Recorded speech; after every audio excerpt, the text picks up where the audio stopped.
Viva! Bem-vindo ao podcast do Banco de Portugal.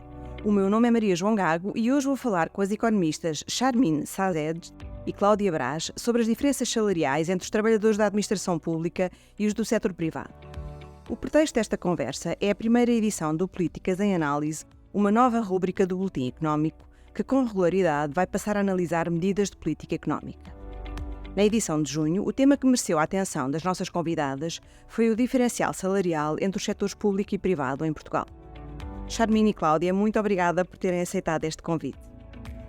Charmine, o Políticas em Análise conclui que há mais licenciados no setor público do que no privado. É por isso que existe um prémio salarial no setor público face à remuneração praticada pelos privados? Bom dia, Maria João. Muito obrigada pelo convite. É um prazer podermos falar aqui um pouco sobre este trabalho. É verdade que existem mais licenciados no setor público. Atualmente, cerca de metade do setor público detém um grau superior, o que compara com apenas 20% no setor privado. Esta é uma parte importante da história, mas não é tudo. Há outras diferenças entre os trabalhadores dos dois setores com uma experiência profissional. Os funcionários públicos têm em média mais 4 anos de experiência do que os trabalhadores do setor privado. Isso também contribui para o dito diferencial salarial. Se não controlássemos por estas diferentes características dos trabalhadores, chegaríamos a um diferencial salarial muito superior a 40%. Mas o que nós propomos fazer neste Políticas em Análise é calcular o prémio depois de controlar por estas características.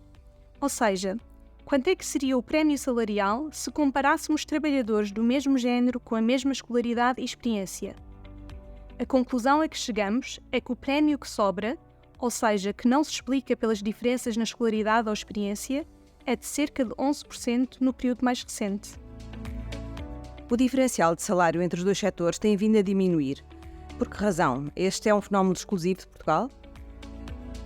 O prémio salarial reduziu-se em Portugal cerca de 3 pontos percentuais entre 2008 e 2019. Quando olhamos para o prémio por nível de educação ou ao longo da carreira, vemos que esta redução foi transversal. E este fenómeno não é exclusivo a Portugal, também se observa na média da área do euro. Mas é importante salvaguardar que a composição e dimensão do setor público varia bastante entre os países. Também é interessante ver que a redução é mais pronunciada nos países que tiveram um programa de ajustamento como Portugal. As medidas do Programa de Ajustamento Económico e Financeiro, desde os cortes salariais ao congelamento de carreiras, embora tenham sido temporárias e já tenham sido revertidas, contribuíram para a redução do prémio, uma vez que durante esse período os salários do setor privado mantiveram uma ligeira tendência de crescimento. No caso específico de Portugal, também contribuiu para a redução as reformas à política remuneratória do setor público iniciadas em 2007, que introduziram a tabela salarial única e alteraram as regras de avaliação de desempenho e progressão na carreira. Cláudia, a análise conclui também que apesar de ainda existir um prémio salarial, o setor público deixou de ser atrativo no início de carreira. Isto pode vir a refletir-se no recrutamento pela função pública? Olá, Maria João, muito obrigado. O resultado que a Charmine apresentou é baseado tanto em trabalhadores que têm muitos anos de experiência, ou seja, que entraram na função pública antes das alterações legislativas que foram referidas, como em trabalhadores que iniciaram a carreira no período mais recente. Por este motivo, achamos ser muito útil analisar também a evolução do prémio salarial ao longo da carreira, ou seja, tendo em conta os anos de experiência. Confirmamos efetivamente que o prémio salarial é crescente ao longo da carreira e que, de facto, o setor público perdeu atratividade para aqueles que estão agora no início da mesma. Com efeito para um licenciado no início da carreira, o prémio salarial é atualmente nulo. Isto significa apenas que, em termos salariais e para este nível de qualificação, ambos os setores estão em pé de igualdade no momento de recrutamento. Esta situação pode ser considerada até favorável, por contribuir para uma afetação mais eficiente dos recursos e para um mercado de trabalho mais equilibrado. Para além da dimensão experiência, analisamos também a evolução do prémio salarial ao longo da distribuição de salários. Neste caso, é importante mencionar que a competitividade do setor público não é constante ao longo da distribuição de salários, pois verifica-se que a vantagem salarial do setor público reduz à medida que os salários aumentam, em particular para os trabalhadores com mais anos de experiência. Os resultados obtidos são para o setor público como um todo, mas podem esconder diferentes situações, dada a grande diversidade de carreiras que existem. Como é que lidaram com esta questão no Políticas em Análise? É verdade, na primeira parte deste Políticas em Análise apresenta-se uma abordagem agregada em que comparamos o setor público como um todo com o setor privado.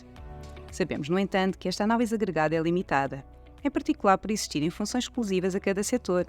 Por exemplo, as funções de soberania, como a justiça, a defesa e a segurança, a que correspondem profissões como juiz, militar ou polícia, são exercidas exclusivamente no setor público.